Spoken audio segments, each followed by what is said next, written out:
പൂക്കൾ ചിരിക്കുവാൻ മണ്ണു വേണം, മണ്ണു നന്നാകുവാൻ വിളകൾ വേണം.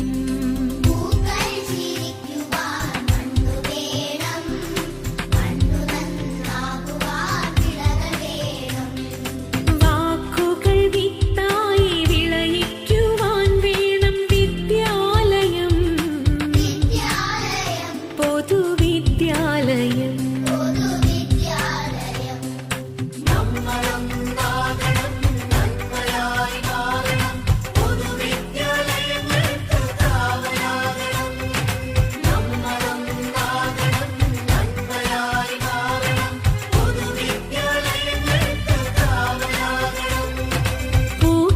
ചിരിക്കുവാൻ മണ്ണു വേണം, മണ്ണു നന്നാകുവാൻ വിളകൾ വേണം.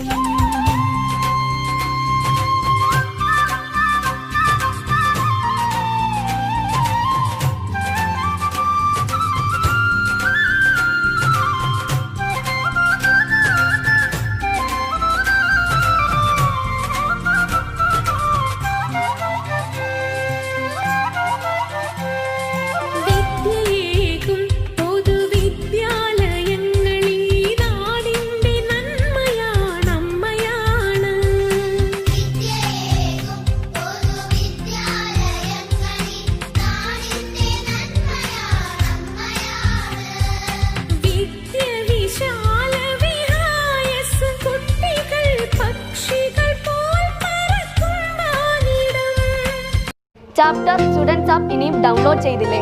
5 മുതൽ +2 വരെയുള്ള എല്ലാ ഓൺലൈൻ ക്ലാസ്സും ഉണ്ട് ചാപ്റ്റർ സ്റ്റുഡൻസ് ആപ്പിൽ. ഇതു പാഠശാല, ഇതു ധർമ്മശാല. എല്ലാവരും ശ്രദ്ധിക്കുക. നമ്മൾ +2 സുവോളജിയുടെ ക്ലാസ്സിലേക്ക് കടക്കുകയാണ്. കഴിഞ്ഞ ക്ലാസ്സിൽ നമ്മൾ സംസാരിച്ചത് മെൻസ്ട്രൽ സൈക്കിളിന്റെ വിവിധങ്ങളായിട്ടുള്ള ഇവന്റുകളെ കുറിച്ചായി. വ്യത്യസ്തങ്ങളായിട്ടുള്ള ഇവന്റുകൾ പഠിച്ചു. ഓരോ ഇവന്റുകളിലും നടക്കുന്ന പ്രവർത്തനങ്ങളും കാര്യങ്ങളും എന്തൊക്കെ മാറ്റങ്ങളാണ് എന്ന് നടക്കുന്നത് എന്നതിനെ കുറിച്ചൊക്കെ നമ്മൾ വ്യക്തമായിട്ട് പറയുന്നുണ്ട്. അടുത്തതായിട്ട് നമ്മൾ ഇനി സംസാരിക്കാൻ പോകുന്നത് ഫെർട്ടിലൈസേഷൻ ആൻഡ് ഇംപ്ലാന്റേഷൻ എന്ന പ്രക്രിയയെ കുറിച്ചാണ്. നമ്മൾ സെക്ഷൽ റീപ്രൊഡക്ഷന്റെ ഡിഫറന്റ് ആയിട്ടുള്ള ഇവന്റുകൾ സംസാരിച്ച സമയത്ത് ഈ 2 വാക്കുകൾ നമ്മൾ പറഞ്ഞിട്ടുള്ളതാണ്, ഫെർട്ടിലൈസേഷൻ ആൻഡ് ഇംപ്ലാന്റേഷൻ. അത് നമ്മൾ ഡിഫൈൻ ചെയ്തു പോയതേ ഉള്ളൂ. ഇതിനി എങ്ങനെ സാധ്യമാകുന്നു എന്നാണ് നമ്മൾ പറയാൻ പോകുന്നത്. ഫെർട്ടിലൈസേഷൻ എന്താണ്? Fertilisation is the fusion of male and female gamete. Male gamete ആയിട്ടുള്ള സ്പേമും ഫീമെയിൽ ഗാമേറ്റ് ആയിട്ടുള്ള ഓവവും തമ്മിൽ ഫ്യൂസ് ചെയ്യുന്ന പ്രവർത്തനം. As a result of fertilisation the zygote is formed. അതിന്റെ ഫലമായിട്ടുണ്ടാകുന്ന ഒരു കോശം, ഒറ്റ കോശം, ആ കോശത്തെ നമ്മൾ വിളിക്കുന്ന പേരാണ് സൈഗോട്ട് എന്ന് വിളിക്കും. അങ്ങനെ ഫെർട്ടിലൈസേഷന്റെ ഫലമായിട്ട് സൈഗോട്ട് ഉണ്ടാകുന്നു. പിന്നീട് ആ സൈഗോട്ട് എംബ്രിയോയുടെ രൂപത്തിലേക്ക് മാറുന്നു. അതിനു മുമ്പ് തന്നെ അത് നമ്മുടെ യൂട്രസിന്റെ ഇന്നർ വാളായിട്ടുള്ള എൻഡോമെട്രിയത്തിൽ പറ്റിപ്പിടിച്ചു വളരും. അതിനെ നമ്മൾ വിളിക്കുന്ന പേരായിരുന്നു ഇംപ്ലാന്റേഷൻ. അപ്പോൾ എവിടെ വെച്ചാണ് ഫെർട്ടിലൈസേഷൻ നടക്കുന്നത്? ഫെർട്ടിലൈസേഷൻ നടന്നുണ്ടാകുന്ന സൈഗോട്ടിന് പിന്നീട് എന്താണ് സംഭവിക്കുന്നത്? എപ്പോഴാണ് അത് എൻഡോമെട്രിയത്തിൽ പറ്റിപ്പിടിക്കുന്നത്? എന്നിങ്ങനെയുള്ള കാര്യങ്ങളാണ് ഈ ഒരു ടോപ്പിക്കിൽ കൂടി നമ്മൾ പറയാൻ പോകുന്നത്, ഫെർട്ടിലൈസേഷൻ ആൻഡ് ഇംപ്ലാന്റേഷൻ. നമുക്ക് തുടങ്ങാം. ഫെർട്ടിലൈസേഷനിൽ നിന്ന് തന്നെ തുടങ്ങാം. പറഞ്ഞു എന്താണ് fertilisation? Fertilisation is the fusion of male and female gamete. That means sperm and ovum. Male gamete ആയിട്ടുള്ള സ്പേമും ഫീമെയിൽ ഗാമേറ്റ് ആയിട്ടുള്ള ഓവവും തമ്മിൽ കൂടിച്ചേരുന്ന പ്രവർത്തനത്തെ നമ്മൾ വിളിക്കുന്ന പേരായിരുന്നു, എന്ത് പേര് വിളിച്ചു? ഫെർട്ടിലൈസേഷൻ എന്ന് വിളിച്ചു.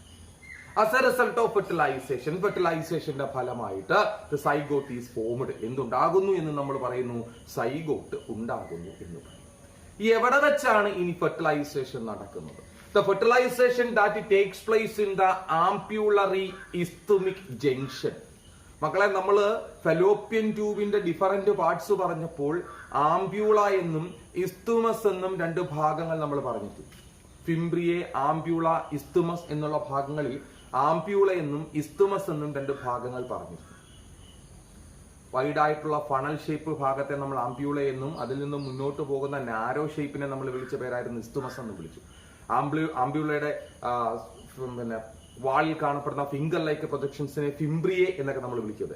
ഈ ആംപ്യൂളയുടെയും ഇസ്തുമസിന്റെയും ജംഗ്ഷനിൽ വെച്ചിട്ടാണ് ഏത് പ്രവർത്തനം നടക്കുന്നത്? ഫെർട്ടിലൈസേഷൻ എന്ന പ്രവർത്തനം നടക്കുന്നത്.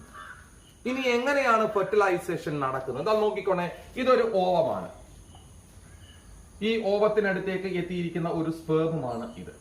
ഓവത്തിന്റെ ഏറ്റവും പുറമെയുള്ള കവറിങ്ങിനെ നമ്മൾ വിളിച്ചിട്ടുണ്ട് സോണ പെല്ലൂസിഡ എന്ന കവറിംഗ് ആണെന്ന് നമ്മൾ പഠിച്ചിട്ടുണ്ട്. സ്പേമിന്റെ സ്ട്രക്ചർ പഠിച്ചപ്പോൾ കുഞ്ഞുങ്ങളെ നമ്മൾ പറയുകയുണ്ടായി, സ്പേമിന്റെ ഏറ്റവും ഹെഡിന്റെ ടോപ്പിൽ there is a cap like structure, ഒരു ക്യാപ്പിന്റെ ആകൃതിയിലുള്ള ഭാഗം. അതിന് നമ്മൾ വിളിച്ച പേരായിരുന്നു അക്രോസോം എന്ന് നമ്മൾ വിളിച്ചു. അക്രോസോം മനസ്സിലാകുന്നുണ്ടോ? അപ്പൊ ഈ സോണ പെലൂസിഡ എന്ന് പറയുന്ന ലെയറിനുള്ളിലാണ് എന്തിരിക്കുന്നത്? ന്യൂക്ലിയസ് ഇരിക്കുന്നത്. ഓവത്തിനകത്ത് ന്യൂക്ലിയസ് ഹാപ്ലോയിഡ് ആണ്. എന്തോ ഈ ഹാപ്ലോയിഡും ഡിപ്ലോയിഡും? എന്താണ് ഇനി ഹാപ്ലോയിഡ് ഡിപ്ലോയിഡ് എന്ന് പറയുന്നത്? മനുഷ്യ ശരീരത്തിലെ ക്രോമസോം സംഖ്യ എന്ന് പറയുന്നത് 46. മനസ്സിലാകുന്നുണ്ടോ? ഒരു സെല്ലെടുത്ത് പരിശോധിച്ചു കഴിഞ്ഞാൽ അതിനകത്ത് 46 ക്രോമസോമുകൾ കാണപ്പെടുന്നുവെങ്കിൽ നമ്മൾ അതിനെ വിളിക്കുന്ന പേരാണ് ഡിപ്ലോയിഡ് എന്ന്. അല്ല, അതിന്റെ പകുതി 23 മാത്രമേ കാണപ്പെടുന്നുള്ളെങ്കിൽ നമ്മൾ അതിനെ വിളിക്കുന്ന പേരാണ് ഹാപ്ലോയിഡ് എന്ന് വിളിക്കും.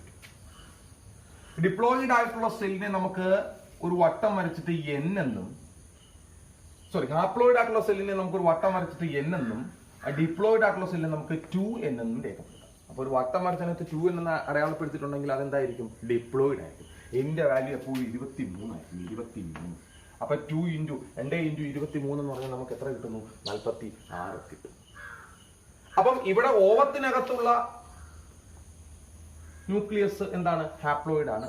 സ്പേമിനുള്ളിൽ കാണപ്പെടുന്ന ന്യൂക്ലിയസും എന്താണ്? ഹാപ്ലോയിഡ് ആണ്.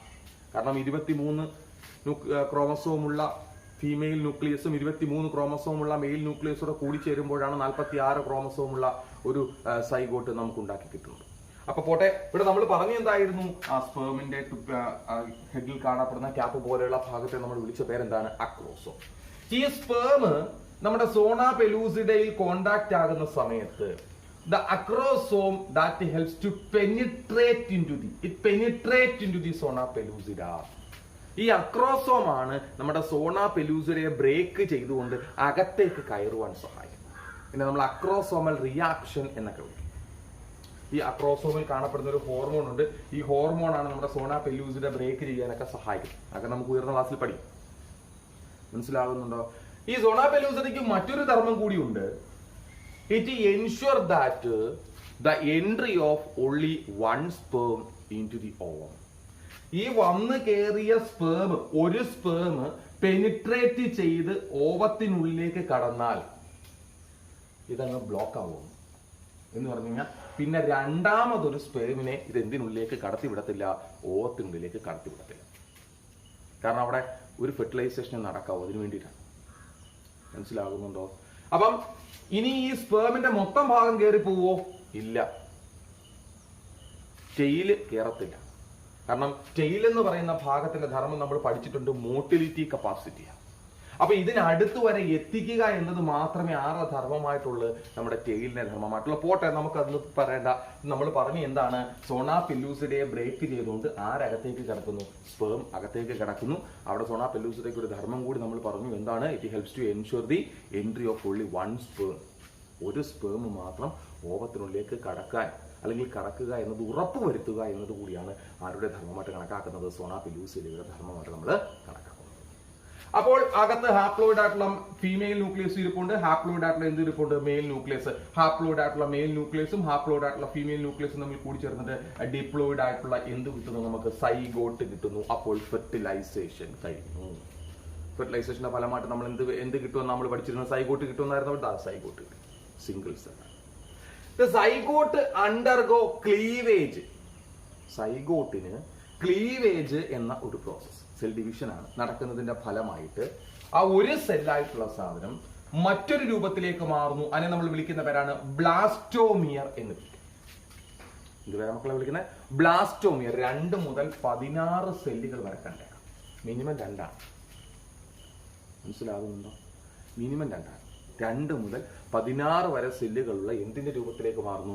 ബ്ലാസ്റ്റോമിയറിന്റെ രൂപത്തിലേക്ക് മാറുന്നു. ആദ്യം ഒരു സെല്ലേ ഉള്ളായിരുന്നു, പിന്നെ അത് എത്രയായി? 2ആയി.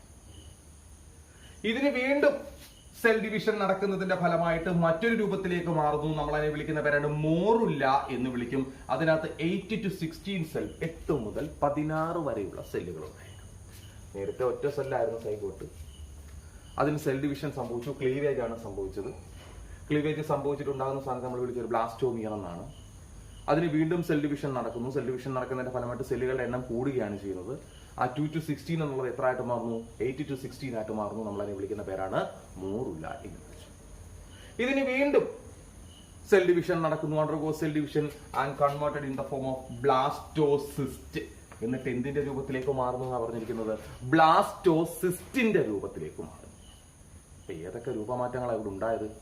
ആദ്യം സൈഗോട്ടായിരുന്നു, അത് പിന്നീട് ബ്ലാസ്റ്റോമിയറായി, പിന്നീട് അത് മോറുലയായി, ഇപ്പൊ എന്തിന്റെ രൂപത്തിലേക്ക് മാറുന്നു? ബ്ലാസ്റ്റോസിസ്റ്റിന്റെ രൂപത്തിലേക്ക് മാറും. ഈ ബ്ലാസ്റ്റോസിസ്റ്റിന് ഒരു പ്രത്യേകത ഉണ്ട് കേട്ടോ. ഇതാണ് ഒരു ബ്ലാസ്റ്റോസിസ്റ്റ്. ഇതിന് സെല്ലിന്റെ ഒരു ഔട്ടർ ലെയർ ഉണ്ടാകും, അകത്ത് ഒരു കൂട്ടം സെല്ലും ഉണ്ടാകും. ഈ പുറമേ കാണപ്പെടുന്ന സെല്ലിന്റെ ഈ ലെയറിനെ നമ്മൾ വിളിക്കുന്ന പേരാണ് ട്രോപ്പോബ്ലാസ്റ്റ് എന്ന് വിളിക്കും. Trophoblast. The inner cell mass, അകത്ത് കാണപ്പെടുന്ന സെല്ലിനെ കൂട്ടത്തെ നമ്മൾ വിളിക്കുന്ന പേരാണ് inner cell mass. That differentiate into embryo. അതാണ് പിന്നീട് എന്തിന്റെ രൂപത്തിലേക്ക് മാറുന്നത്? എംബ്രിയയുടെ രൂപത്തിലേക്ക് മാറും. ഇവിടെ ഈ മോറുല്ല വരെ എന്ന് പറഞ്ഞാൽ there is a group of cell ഉള്ളത്, അവിടെ കവറിങ് ഒന്നുമില്ല. പക്ഷേ ബ്ലാസ്റ്റോസിസ്റ്റിലേക്ക് എത്തിയപ്പോൾ അകത്ത് ഒരു കൂട്ടം സെല്ലിന്റെ ഒരു കൂട്ടവും ഉണ്ടായിരുന്നു. അതിനെ കവർ ചെയ്തുകൊണ്ട് ഒരു സെല്ലിന്റെ ലെയറും ഉണ്ട്. ആ ഔട്ടർ സെൽ കവറിങ്ങിനെ നമ്മൾ വിളിച്ച പേര് ട്രോപ്പോബ്ലാസ്റ്റ് എന്നും അകത്ത് കാണപ്പെടുന്ന സെല്ലിന്റെ കൂട്ടത്തെ നമ്മൾ വിളിച്ച പേരായിരുന്നു ഇന്നർ സെൽ മാസ് എന്ന് വിളിച്ചു. The inner cell mass is differentiated into embryo. ഈ ഇന്നർ സെൽ മാസ് ആണ് പിന്നെ എന്തിന്റെ രൂപത്തിലേക്ക് മാറുന്നത്? എംബ്രിയോയുടെ രൂപത്തിലേക്ക് മാറുന്നത്. അപ്പൊ ഇതുവരെ ഏത് പ്രവർത്തനം നടന്നിട്ടില്ല? ഇംപ്ലാന്റേഷൻ നടന്നിട്ടില്ല. ഏത് പ്രവർത്തനത്തെ കുറിച്ചാണ് നമ്മൾ സംസാരിച്ചുകൊണ്ടിരുന്നത്? ഫെർട്ടിലൈസേഷനെ കുറിച്ചാണ് സംസാരിച്ചുകൊണ്ടിരുന്നത്. ഇങ്ങനെ ഈ ബ്ലാസ്റ്റോസിസ്റ്റ് ഫോം ചെയ്തതിന് ശേഷം ഈ trophoblast is attached to the inner wall endometrium of the uterus. ഈ ട്രോപ്പോബ്ലാസ്റ്റ് ആണ് പിന്നീട് എവിടെ പറ്റിപ്പിടിക്കുന്നത്?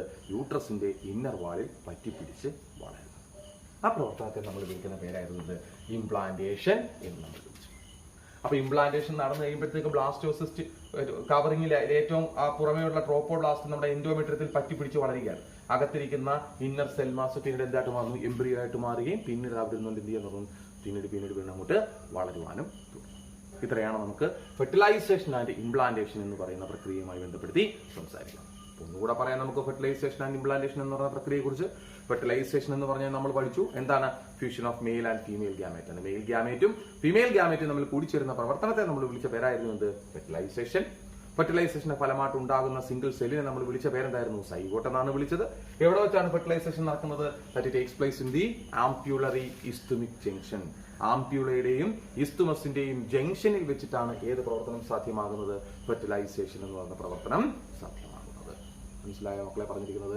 അങ്ങനെ ഫെർട്ടിലൈസേഷൻ നടക്കുന്ന പ്രവർത്തനത്തെ കുറിച്ച് പറഞ്ഞപ്പോൾ നമ്മൾ പറഞ്ഞു എഗ്ഗിന്റെ അല്ലെങ്കിൽ ലോകത്തിന്റെ ഏറ്റവും പുറമേ കാണപ്പെടുന്ന ലെയറിനെ നമ്മൾ വിളിച്ച പേര് സോണ പെല്ലൂസിഡ എന്നാണ്. ആ സോണ പെല്ലൂസിഡയെ ബ്രേക്ക് ചെയ്യുവാൻ, പെനിട്രേറ്റ് ചെയ്ത് അകത്തേക്ക് കടക്കുവാൻ സഹായിക്കുന്നത് സ്പേമിന്റെ ഹെഡ് പോർഷനിൽ കാണപ്പെടുന്ന അക്രോസോം എന്ന പാർട്ടാണ്. നമ്മൾ പഠിച്ചു ധരിച്ച ക്യാപ്പിലേക്ക് structure present in the head portion of the sperm എന്ന് നമ്മൾ പഠിക്കുകയുണ്ടായി. അങ്ങനെ ഒരു സ്പേം പെനിട്രേറ്റ് ചെയ്ത് അകത്തേക്ക് കടന്നു കഴിഞ്ഞാൽ എന്ത് സംഭവിക്കുന്നു? നമ്മുടെ സോണ പെല്ലൂസിഡ എന്ത് ചെയ്യുന്നു? അവിടെ ഒന്ന് ബ്ലോക്ക് ചെയ്യുകയും that prevent the entry of another sperm. മറ്റു സ്പേമുകൾ എന്തിനുള്ളിലേക്ക് കടക്കാതെ, ആ എഗ്ഗിനുള്ളിലേക്ക് കടക്കാതെ തടയുകയും ചെയ്യും. മനസ്സിലാവുന്നുണ്ടോ പറഞ്ഞിരിക്കുന്നത്? അങ്ങനെ ആ ഓവത്തിനകത്ത് വെച്ച് ഹപ്ലോയിഡ് ആയിട്ടുള്ള ഫീമെയിൽ ന്യൂക്ലിയസും ഹപ്ലോയിഡ് ആയിട്ടുള്ള മെയിൽ ന്യൂക്ലിയസും തമ്മിൽ കമ്പൈൻ ചെയ്തിട്ട് ഡിപ്ലോയിഡ് ആയിട്ടുള്ള സെൽ ഉണ്ടാകുന്നു. അതിനെ നമ്മൾ വിളിച്ച പേരായിരുന്നു സൈഗോട്ട് എന്ന് വിളിച്ചു. ഫെർട്ടിലൈസേഷന്റെ ഫലമായിട്ട് നമുക്ക് കിട്ടുന്ന സാധനവും ഏത് തന്നെയാണ്? സൈഗോട്ട് തന്നെയാണ്. അന്ന് മക്കളെ പിന്നീട് ആ സൈഗോട്ടിന് എന്ത് സംഭവിക്കുന്നു എന്നതിനെ കുറിച്ചാണ് നമ്മൾ സംസാരിച്ചത്. എന്ത് സംഭവിക്കുന്നു? ഫസ്റ്റ് ക്ലീവേജ് എന്ന് പറയുന്ന പ്രവർത്തനം നടക്കുന്നതിന്റെ ഫലമായിട്ട് സെല്ലുകളുടെ എണ്ണം വർദ്ധിക്കുന്നു. ആ ഒറ്റ സെൽ എന്നുള്ളത് എത്ര സെല്ലുകളായിട്ട് മാറുന്നു? 2 മുതൽ 16 വരെയുള്ള സെല്ലുകളായിട്ട് മാറുന്നു. അതിനെ നമ്മൾ വിളിച്ച പേരായിരുന്നു ബ്ലാസ്റ്റോമിയർ എന്ന് വിളിച്ചു. വീണ്ടും അവിടെ സെൽ ഡിവിഷൻ നടക്കുന്നതിന്റെ ഫലമായിട്ട് അത് 8 to 16 സെല്ലുള്ള ഭാഗമായിട്ട് മാറുന്നു. അതിനെ നമ്മൾ വിളിച്ച പേരായിരുന്നു മോറുല്ല എന്ന് വിളിച്ചു. വീണ്ടും അത് സെൽ ഡിവിഷൻ നടക്കുന്നതിന്റെ ഫലമായിട്ട് അത് ബ്ലാസ്റ്റോസിസ്റ്റിന്റെ രൂപത്തിലേക്ക് വന്നു. സിസ്റ്റ് എന്ന് പറഞ്ഞു കഴിഞ്ഞാൽ മുഴ, ഒരു മുഴയുടെ രൂപമൊക്കെയാണ്. ആ ബ്ലാസ്റ്റോസിസ്റ്റിന്റെ പ്രത്യേകത നമ്മൾ പറഞ്ഞു, ഒരു ഔട്ടർ സെൽ കവറിംഗ് ഉണ്ട്. ആ സെല്ലിന്റെ ഔട്ടർ കവറിങ്ങിനെ നമ്മൾ വിളിച്ച പേരെന്തായിരുന്നു? ട്രോപ്പോബ്ലാസ്റ്റ് എന്ന് വിളിച്ചു. അകത്ത് കാണപ്പെടുന്ന ആ സെല്ലുകളുടെ കൂട്ടത്തെ നമ്മൾ വിളിച്ച പേരായിരുന്നു ഇന്നർ സെൽ മാസ് എന്ന് വിളിച്ചു. ഈ ട്രോപ്പോബ്ലാസ്റ്റ് പിന്നീട് എന്ത് ചെയ്യുമെന്നാ പറഞ്ഞിരിക്കുന്നത്? യൂട്രസിന്റെ ഇന്നർ വാളിൽ എന്ത് ചെയ്യുന്നു? പറ്റിപ്പിടിച്ച് വളരുന്നു. ഏതായിരുന്നു ഇന്നർ വാള്? എൻഡോമെട്രിയത്തിൽ പറ്റിപ്പിടിച്ച് വളരുന്നു. എംബ്രിയോ പിന്നീട് എന്തിന്റെ രൂപത്തിലേക്ക് മാറുന്നു? ഇന്നർ സെൽ മാസ് എന്തിന്റെ രൂപത്തിലേക്ക് മാറുന്നു? എംബ്രിയോയുടെ രൂപത്തിലേക്ക് ഡിഫറൻഷിയേറ്റ് ചെയ്യും. ഇത്രയും കാര്യങ്ങളാണ് നമുക്ക് ഫെർട്ടിലൈസേഷൻ അല്ലെങ്കിൽ അതിന്റെ ഓടൊപ്പം തന്നെ ഇംപ്ലാന്റേഷൻ എന്ന് പറയുന്ന പ്രക്രിയയുമായി ബന്ധപ്പെടുത്തി